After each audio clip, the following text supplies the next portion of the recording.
Hi, Annette Lang here. Welcome to my podcast, The History of Personal Training, or at least my experience in it. This podcast will be a combination of my stories. Full disclosure, I might not remember things exactly the way that you did. Now, my stories of 30 plus years in the fitness industry and then specifically personal training.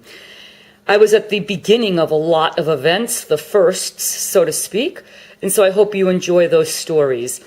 In addition, I'll be interviewing lots of different people whom I've met through the years, and I think that will help piece together a wonderful timeline of the development of this profession that we now call personal training. Enjoy. Today's interview is with Bobby Cappuccio.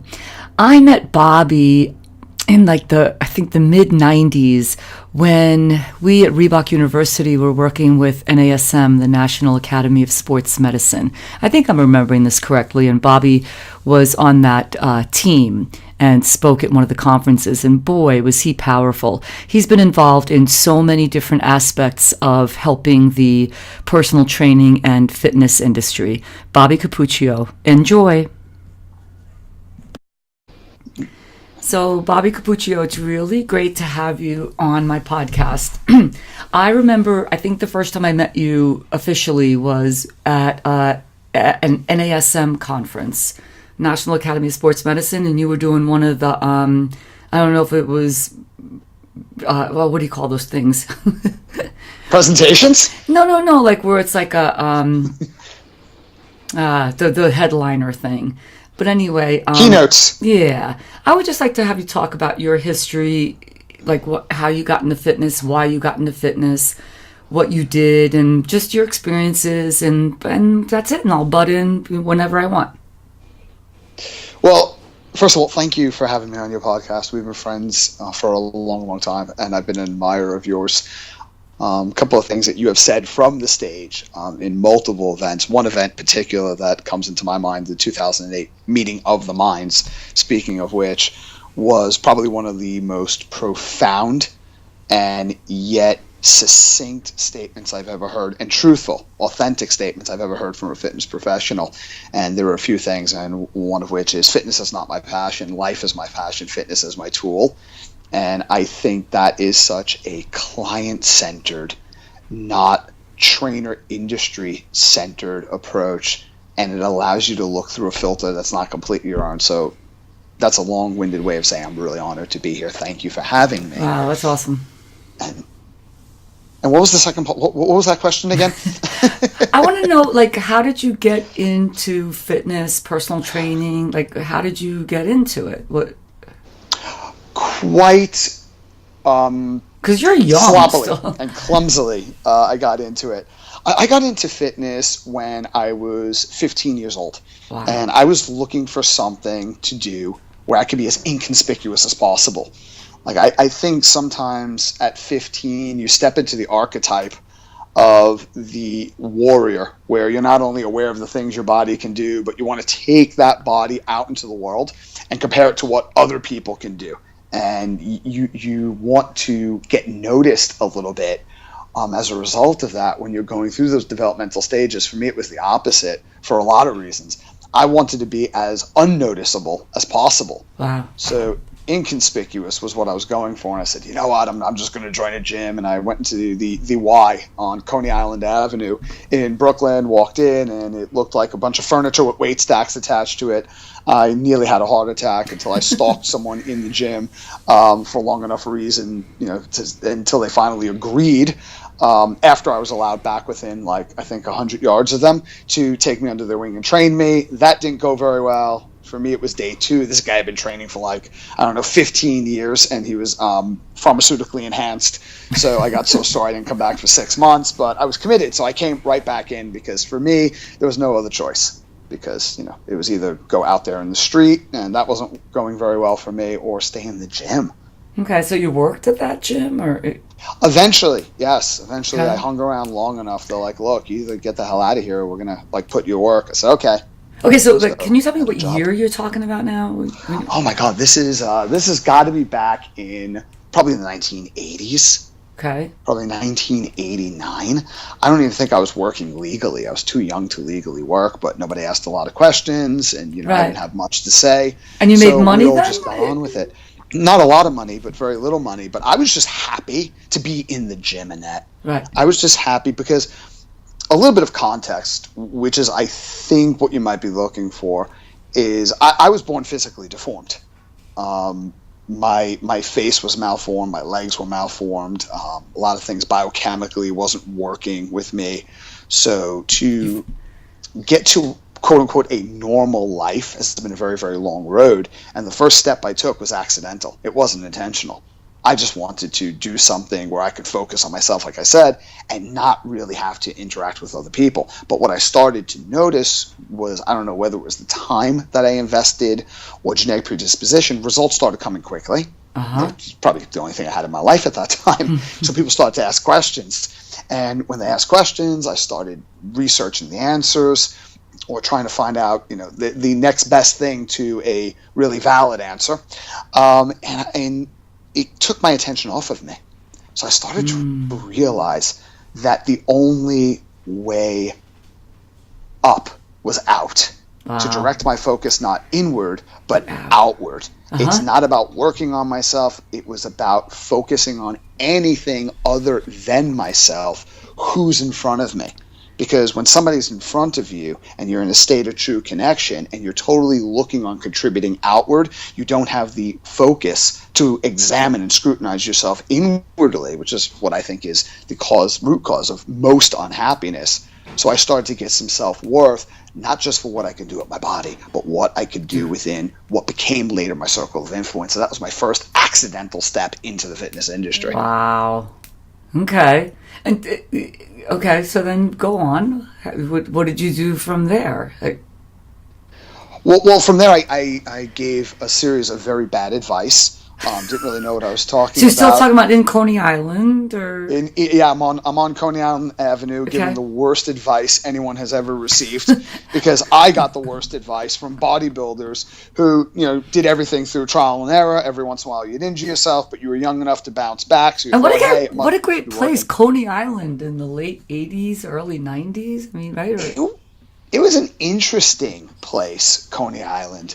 I think more interesting than now. People say, "Oh my God, Coney Island, it's so dangerous." But now it's like really dangerous because you could be bored to death easily in an area like that, where it had some rigor to it. There was a bit of grit in Coney Island. It had an energy, and it had a counterculture culture before that thing was even cool. Right. So like before people started building coffee shops around that, I think we had it. I think out of all the places to grow up, I don't know, because I only grew up in one place, so how would I know? But me and you have been somewhat around the world, and I think that's probably one of the places I would have most wanted to grow up, is where I grew up, for a lot of reasons. Very cool. So then keep going, fast forward, like what fitness... So I got this thing in my head because there was a guy at the gym who said, you should get certified.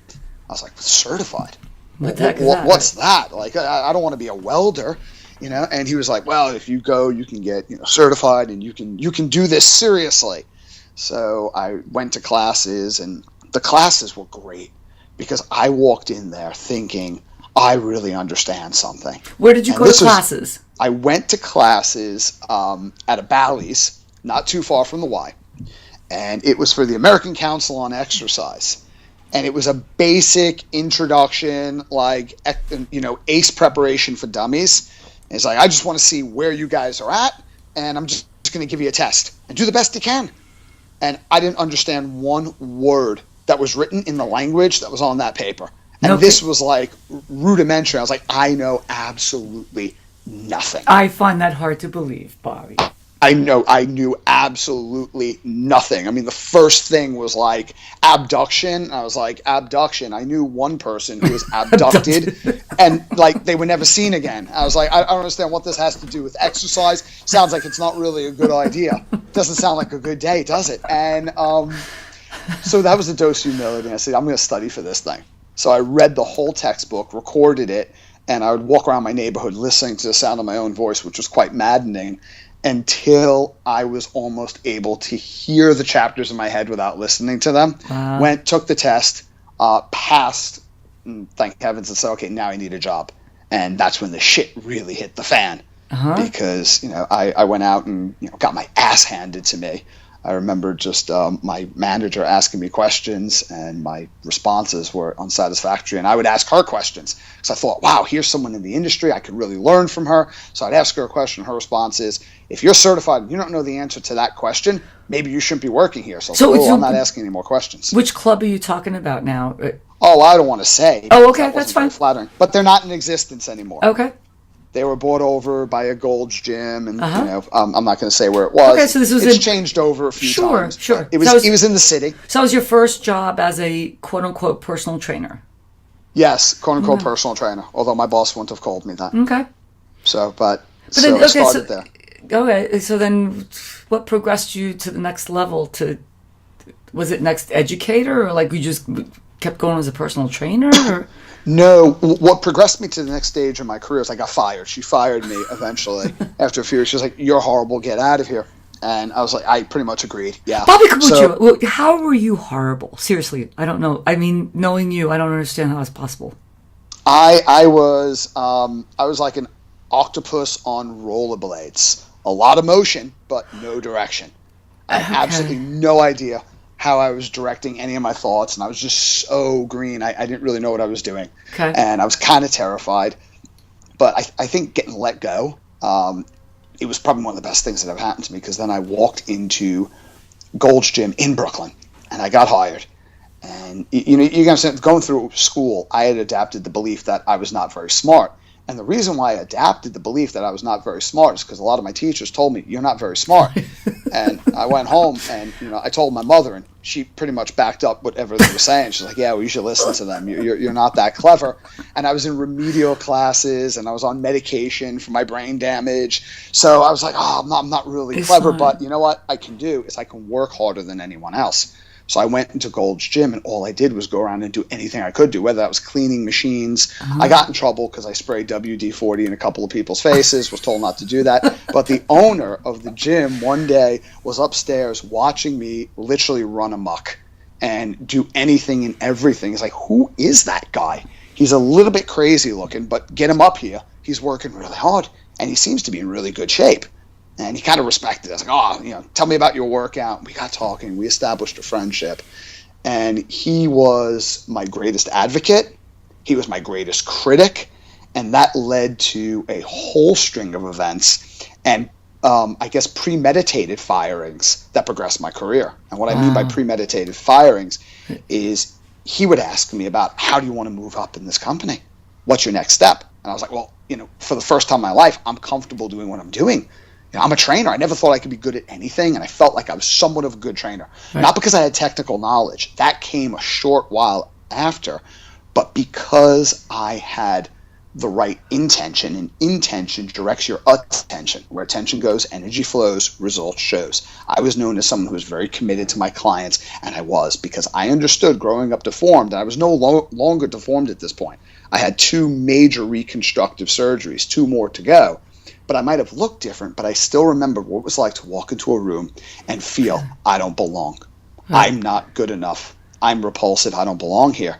And, 2 major reconstructive surgeries, that's 2 out of 4. That's a long way to go. Right. Where someone who was overweight, I felt I can help them the way my surgeon was able to help me. So I got that reputation. And whilst that made me feel like I had a strong circle of influence, it made me reluctant to move out of that, even if that was through upward trajectory within my career.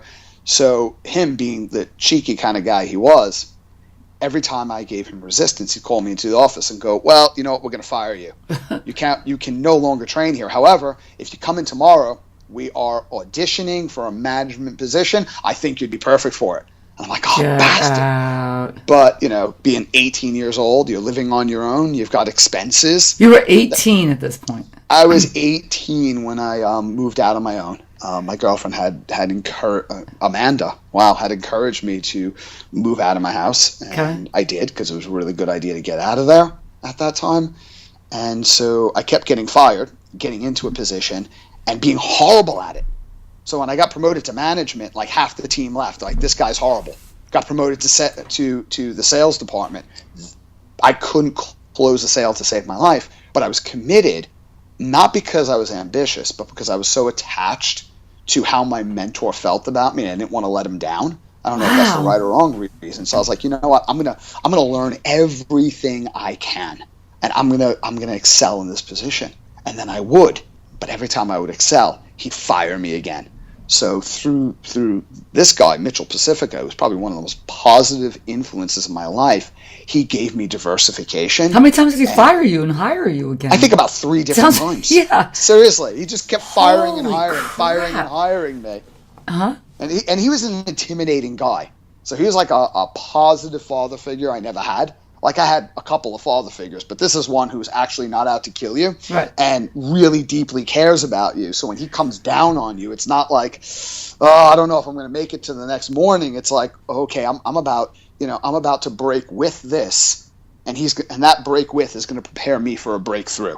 Right. And that's always how I felt around Mitchell. Uh-huh. I never lost trust in the relationship, no matter what happened. And that gave me that impetus that I'm not going to let him down, which eventually was replaced not with letting Mitchell down, but I own this. I've given my life to this. This is not what I do. This is quintessentially who I am. Right. And I know that this translates into what you talk about to trainers now, right? It's like, what you learn and how that translates into how you help other people. So then, what went after that? Well, after that, or continuing on. How long did you stay there? I mean, I've talked to you for years and years, but I've never heard this story. This is amazing. Well, it's not something I lead with. Right. And, sure. And usually we're just like having a few beers and talking shit, to be fair. Right. So it never came up. Right. But I think I stayed with him as long as I could. We actually sold the company. Town Sports International, way back when they were in their mass acquisition phase, had bought our company.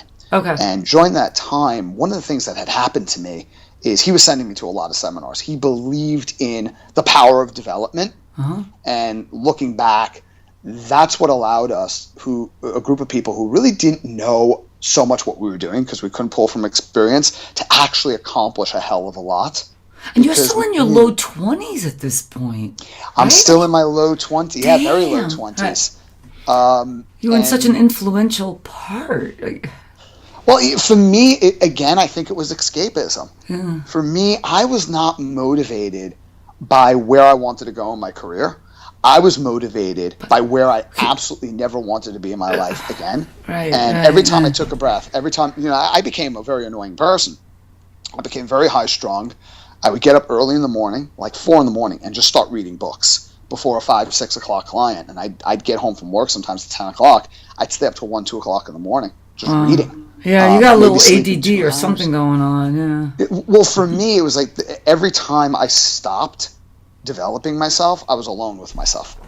I see. And I realized, wow, this is painful. So for me, personal development, professional development was a reprieve from whatever was most painful in my life. Okay. So that, I think, was the motivator. It wasn't, what I desired in my life. It's what I absolutely didn't want that motivated me for quite a while. I stayed within that phase of my life for quite a few years, probably until my 30s or like early 30s. So from there, the exposure to all these workshops I was going to, I got exposed to the National Academy of Sports Medicine. Back when it was a totally different crew. It was like Tom Purvis and Lenny Parasino had just got on into it. I was like, who are these guys? Mark Slavin, yeah, it looked like a refugee camp for like old bodybuilders. Exactly. But, and their philosophy was so different. Yeah.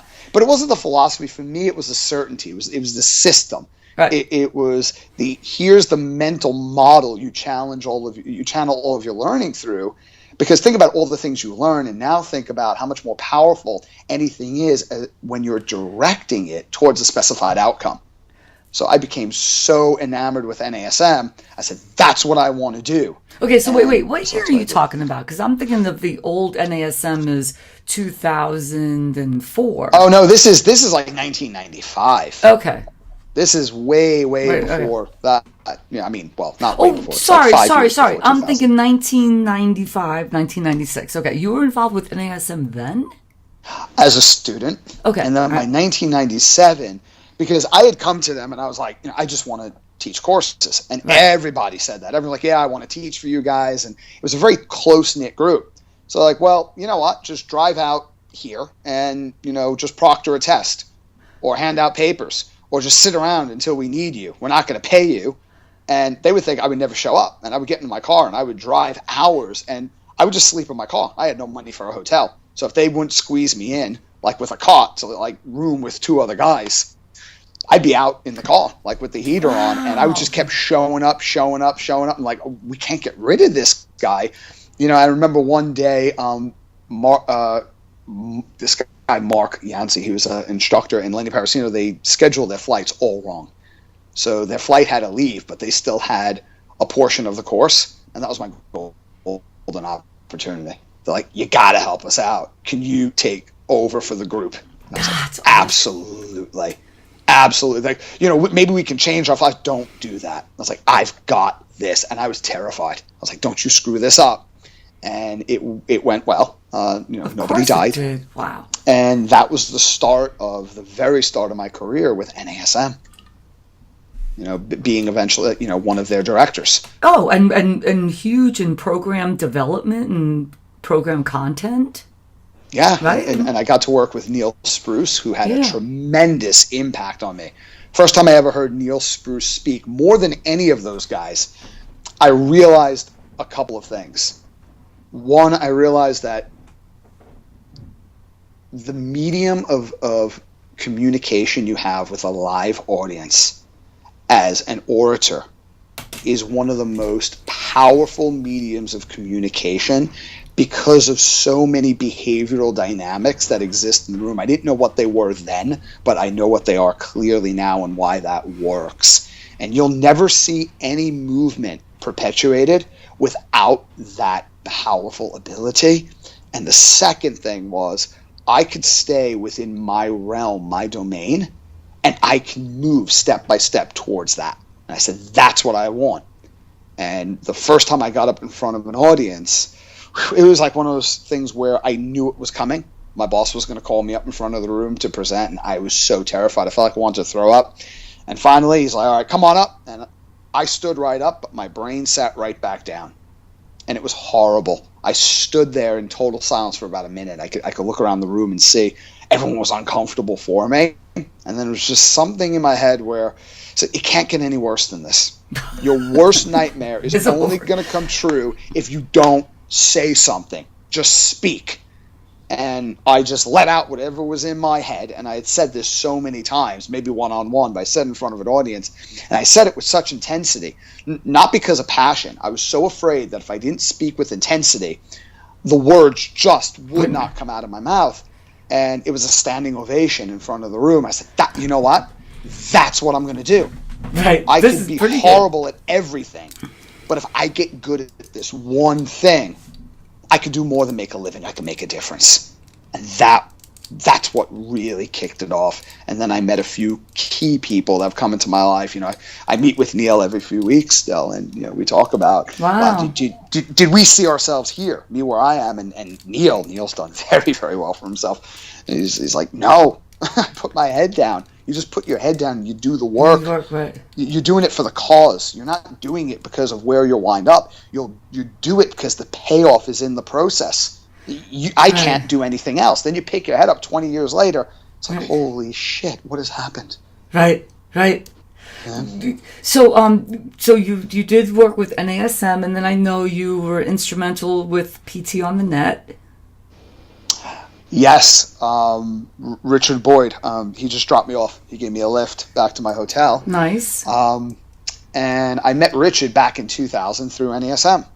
He was with a little startup company out of Australia, right, called PT on the Net. And back then it was this mind blowing concept where he would get all these authors to contribute through multiple mediums, through video, and before video is audio, the audio clinics, and just writing written articles. Right. Yeah, but because and here's Richard's assessment of what happened. He was a trainer, and people would come in and they would ask him questions that he thought, I should know the answer to this, and not a superficial answer.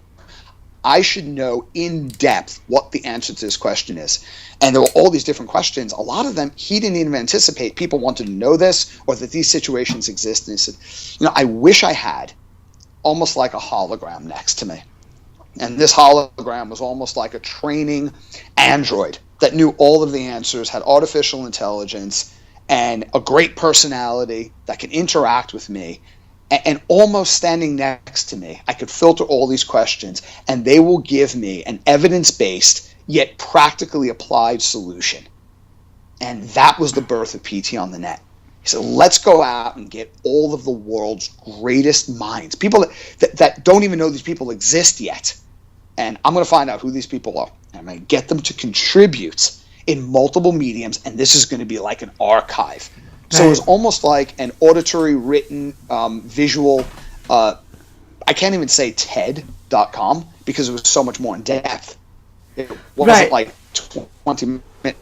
TED's great, but sometimes it was like hours to go through you remember these articles. Oh, sure. And that's what created PT on the Net. But where Richard was really clever, it was almost like his quasi-social media. Yeah. He knew that organization was nothing without community. Yeah. So it wasn't the information. He would bring all these people together and fill a room with trainers, and you would have this sense of community and tribe around a major definite shared purpose, and the information, the tools and the training, as well as the development to help you actualize that purpose, and people felt they belonged. So they became fanatical about PT on the Net. PT on the Net was, as you know better than I do, instrumental, yeah. It was a global movement for a while. Well, let me tell you my story. I walked into Equinox, and Bob Asquari comes in on a Monday morning and says, hey, I went to a conference and met this guy who's starting this website, and he needs people to write articles. He doesn't have any money to pay anybody. I'm like, okay, great, something else I have to do for free. And so I spend the day with Richard Boyd. I'm like, holy crap, that wasn't too bad. Yeah, but so anyway, so then what was next for you? PT on the Net, PTA Global, right? And well, the two of them became for a while one and the same. So PT on the Net and NASM became intertwined. And, I had come from, I was managing and doing training and development in New York City. And by the way, sorry, you were also doing personal training at, and you were involved with several health clubs in New York. Yeah. Right? Like David Barton and... Yeah, I was working with David Barton. Because what was happening was right around the time that Gold's Gym sold, I started consulting. So I was doing consulting work for multiple gym organizations. And you're like what, 28 years old, 30 years old? No, not even. I think I'm like 23 at this point, maybe. That's amazing to me. Yeah. Because I just wanted to get out there and connect. And so it was mostly Connecticut, New Jersey, New York. And I was doing some workshops for Equinox. I was doing some workshops for David. And David had a situation where he had a vacancy in his organization. And David Barton, he's another person who's probably one of the most influential people in my life, even more so than Mitchell, because Mitchell gave me the raw tools. What David did was give me absolute clarity, because I had sat down with David to get inside his head, because he's a very different guy. His heroes, his mentors are people like Ian Schrager, right, founder of Studio 54, the Delano in Miami. These people think differently than people in fitness. And I said, David, if I could do two things in your organization that would contribute most to your company, our team, and help my career here, what two things would those be? And he didn't even pause for a second. He said, first of all, become a connoisseur of talent. The same way a wine connoisseur can discern a fine wine and break down all of the elements that make a truly phenomenal glass of wine from an ordinary to a crap glass of wine. I want you to get that good and hire the right people. Okay. And then I want you to train them and develop them. and only those two things. He's like, I don't want you doing operational stuff. We'll put people under you to do that. We can find anyone to do that. I don't want you doing scheduling. We'll hire a scheduling person. Okay, so two things. Wow. Okay. And those two That's things was what allowed David to, we produced so much personal training back then in the 1990s, more than companies like 4, 5, 6 times the size were able to do, taking a full run at it. And it was obsession with finding the right people, knowing exactly who we were. But you didn't have a lot, developing people more than Equinox back in those days? It's kind of hard to compare because Equinox is another company that has done for a long time an extraordinarily good job identifying this is who we are. Right, and I think even more important, this is who we are not. The kiss of death is, I want to extend my offering to absolutely everyone. Right. People can't wrap their head around everyone. You're never going to be all things to all people. You've always told me that David Barton Gym is a great example of defining the experience you want to provide very precisely, right? Yes. Yeah. Yes, and it's not about having a better experience, because that's crap.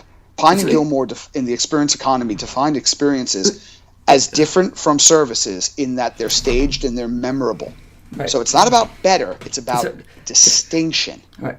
It's distinction or extinction when people have as many choices as they do today. Right. Okay, so then you did that for a while, and so then what happened next in your career? I got offered a full-time position at NASM, and I sat down with David. Right. And I said, and we still joke about this. I said, David, I'm going to be a speaker full time. He said, but Bobby, you're so bad at it. Why would you do that to yourself? I felt like I was at a revival the first time I heard you speak at NASM. Yeah, and he's like, that's going to be scary for a lot of people. My style has changed quite a bit over the years. Mm-hmm. And he said, for your sake, I hope you present better than you dress. And that was his way of saying, look, I totally support you. He's always been an amazing support network for me, actually. And so I went to NASM, and you did was great. What? You wrote you did a lot of their content for education, and because there was nobody else. Right. And what I mean by nobody else, coming from the health clubs, I had a different filter. So at NASM, it was about the program design model, which was great because that was a gaping hole in the industry. It was about the assessment process. It was basically around all of the disciplines that I'm going to package under the umbrella of exercise science.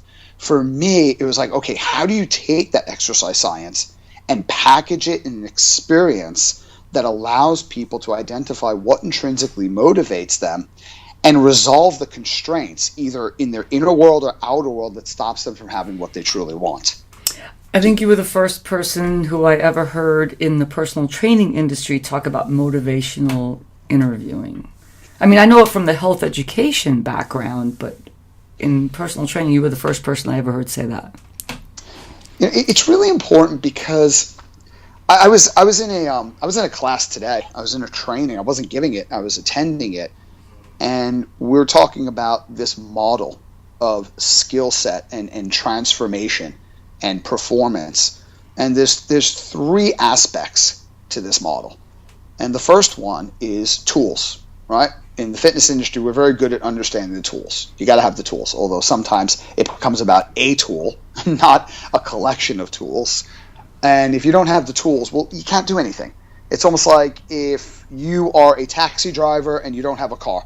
Well, it doesn't matter how great of a taxi driver you are, you're probably not going to get very far in that career. The second component is training. This is exactly what to do, right? This is exactly how to do it. We would call that, right, knowledge of performance versus knowledge of results. And it's like, now I've shown you what to do. And now if you have the tools and you have the training and you still don't perform, you're struggling, like so many of our clients do, well, I just say it louder. Or I advocate with more enthusiasm. Or I reprimand, or I cajole because, or condemn, because I come to the conclusion where I operate in what Roy Sugarman calls an attribution error, where I attribute your lack of performance to something inside of you, some virtue you should possess, but you just don't. Now, of course, I possess this virtue because I'm a good person. You don't, because you basically suck, which is why you're not performing. If you saw the world the way I saw the world, and if you did what I did, you would get the results I got.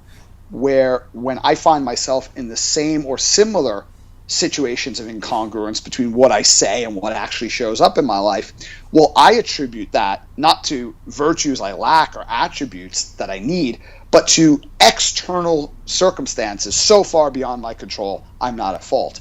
In both cases, I'm full of shit because I do not have enough information to accurately make those assessments, where motivational interviewing encompasses the third thing, which is development.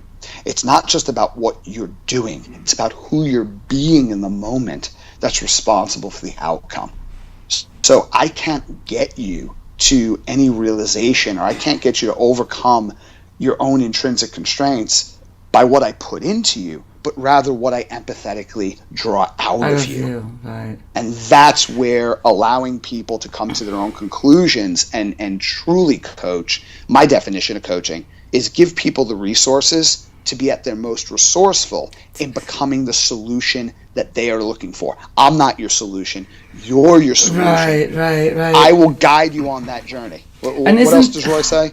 Guide by the side, not the sage on the stage. I love that. But, oh God, isn't that the hardest thing though? Jesus. I feel like every day as a personal trainer, I walk home and I'm like beating myself up. Like, what did I do wrong with not doing what you just said? Or how could I have been better? And as a teacher too.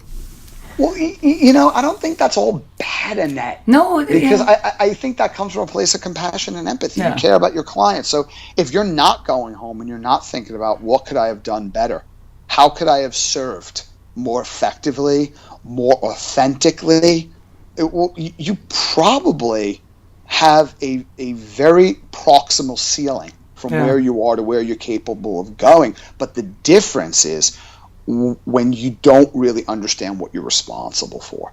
And I think great trainers, great coaches, great leaders understand I am responsible for effort, not outcome. And to a lot of people, that seems like absolute blasphemy.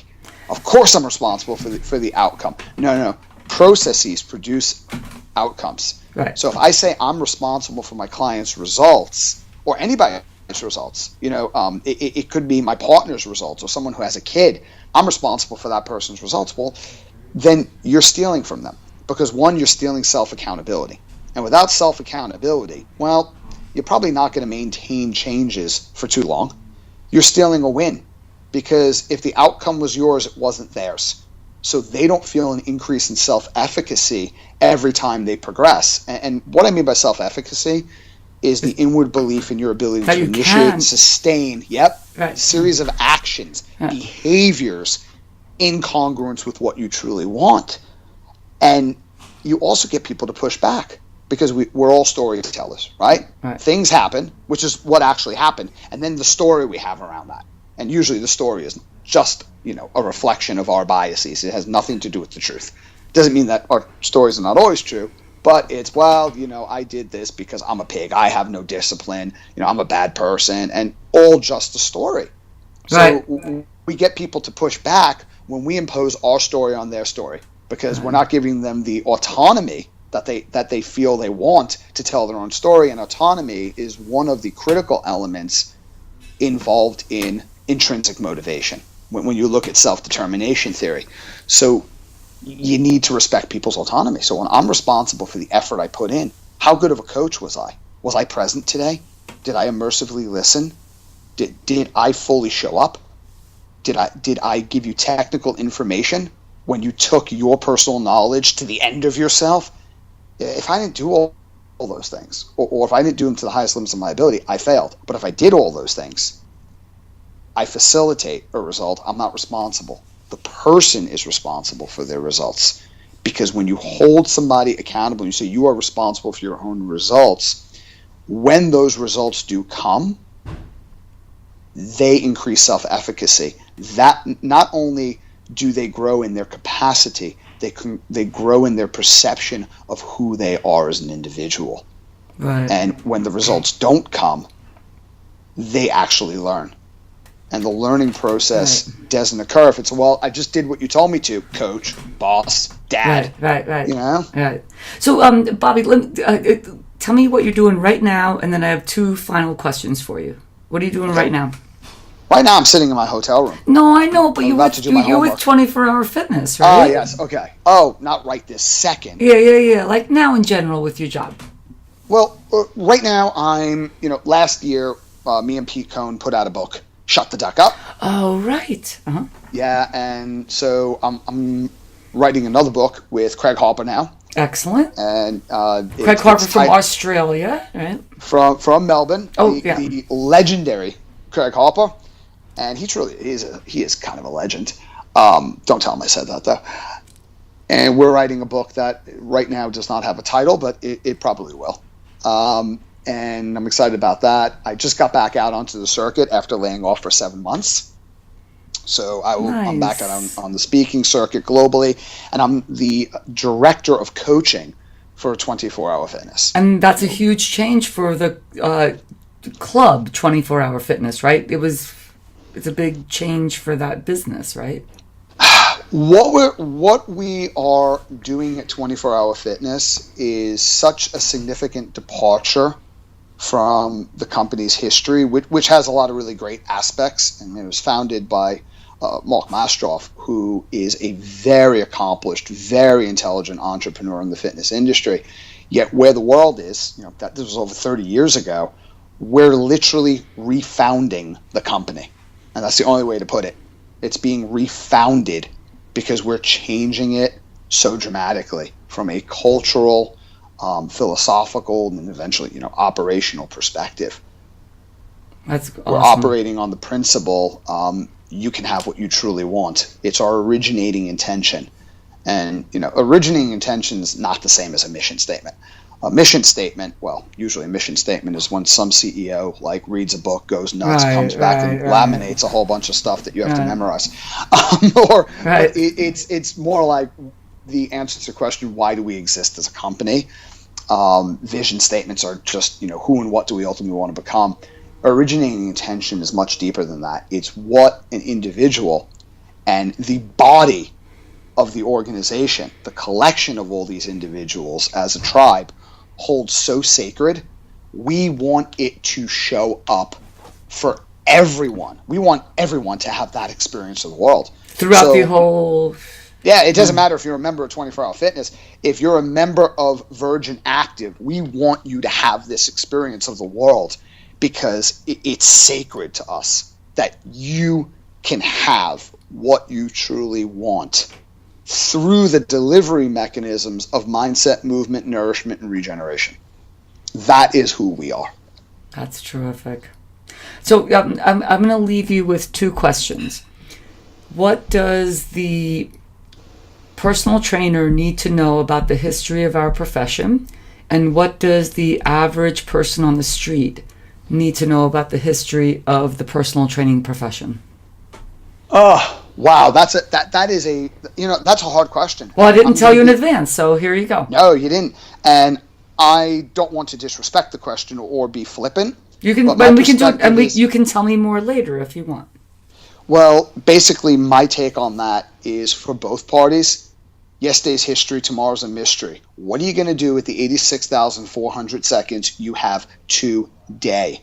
Where we have come from, and we always talk about learning from the past.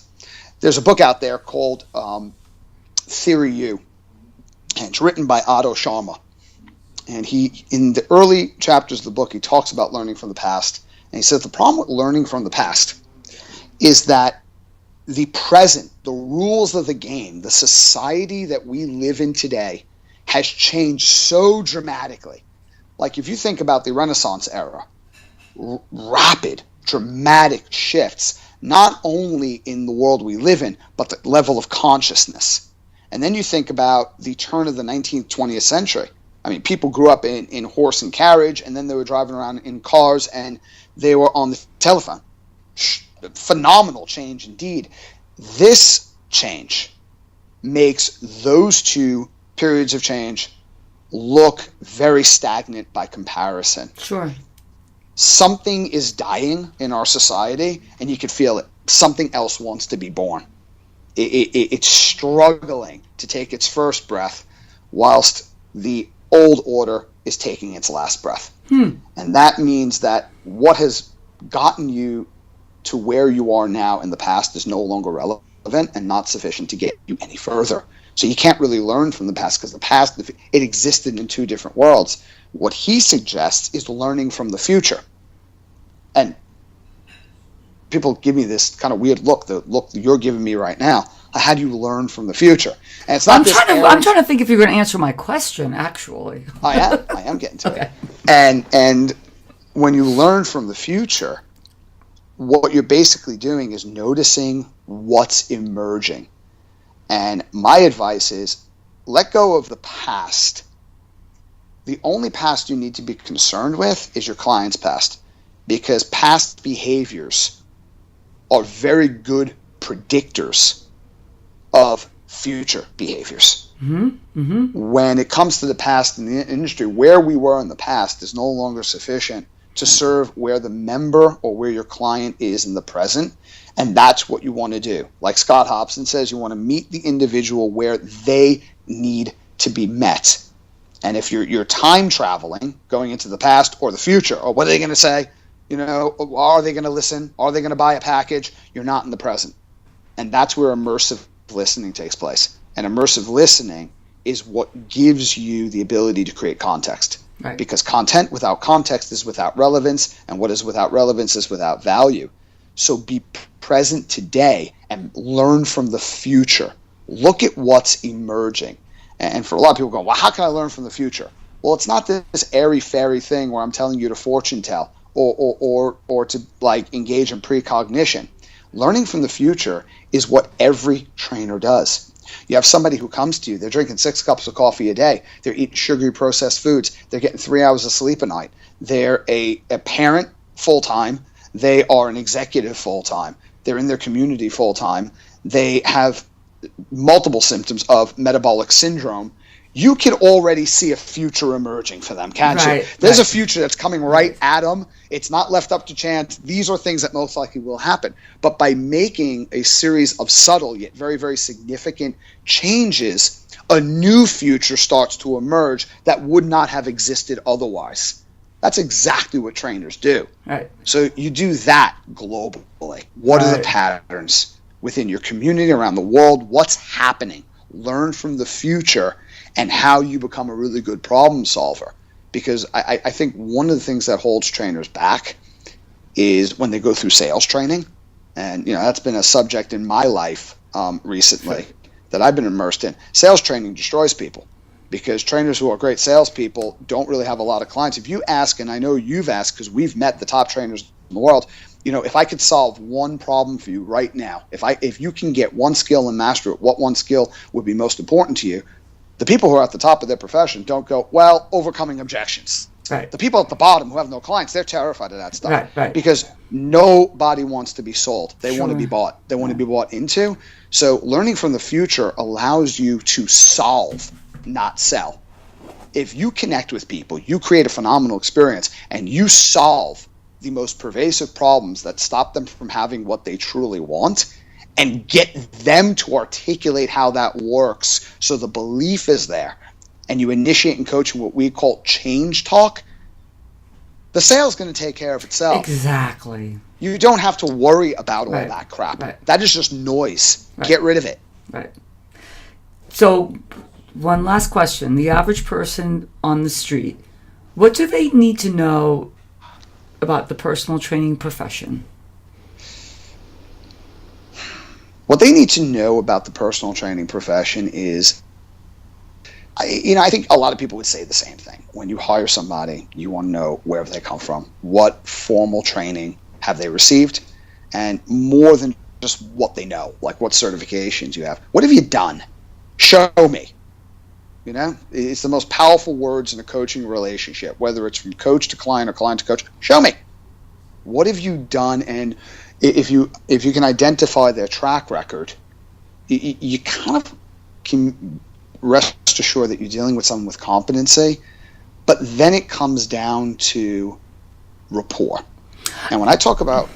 Sorry, I think I'm asking more like, what do you think is important for the average person to know about a personal trainer? Like how difficult the job is, or how, like, and I don't know if that's what you're going to get to, like, or maybe you were, and I don't, you know. Yeah, what I'm just building context for that. I think all the things I'm talking about are a given. You want someone who has a demonstrated level of competence, track record, but more than that, it is about that connection. Right. There's been research done on multiple types of therapy, dealing with people who have mass addictions. They're struggling with massive problems. And when they took a look at each type of therapy and which one was most effective, what they found, to dismay of a lot of clinicians, all the forms of therapy worked. They all had merit. But what worked to the greatest degree across the most broadest spectrum of individuals had less to do with the therapy and more to do with the relationship between the therapist and the patient. Right. If you don't relate to someone and there's not relatedness and that person doesn't respect autonomy, you will never let them challenge you and push you to higher levels of competency. And what I laid out was all three aspects critical to intrinsic motivation: autonomy, relatedness, and competency.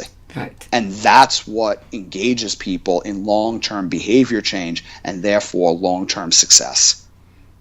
I don't know if that answered your question. It did, and that's exactly what I hoped you were going to get to, because I always tell people, like, you don't, the average layperson, I say, you don't know how difficult it is to be with one person for 1 hour and then these many people a day. And sometimes you don't necessarily like that person that much, but it's like, this is an unbelievable opportunity to be with this one human being, you know, and the profound impact that you could have on their lives or your interaction with them. Anyway. Yeah, you have no idea. And that's another reason why I really respect you as an educator, because you're in the trenches as a trainer and not someone who, 20 years ago I used to train and this is what happened, because I know all too well what it's like to be on the road and then come back to your clients. You have no idea what you're talking about. Yeah. Unless you've actually been immersed in training clients every day. Yeah. Well, listen, I'm going to let you go now, and I'm going to come back to you for another interview, okay? Thanks, Annette. All right. Have a great night.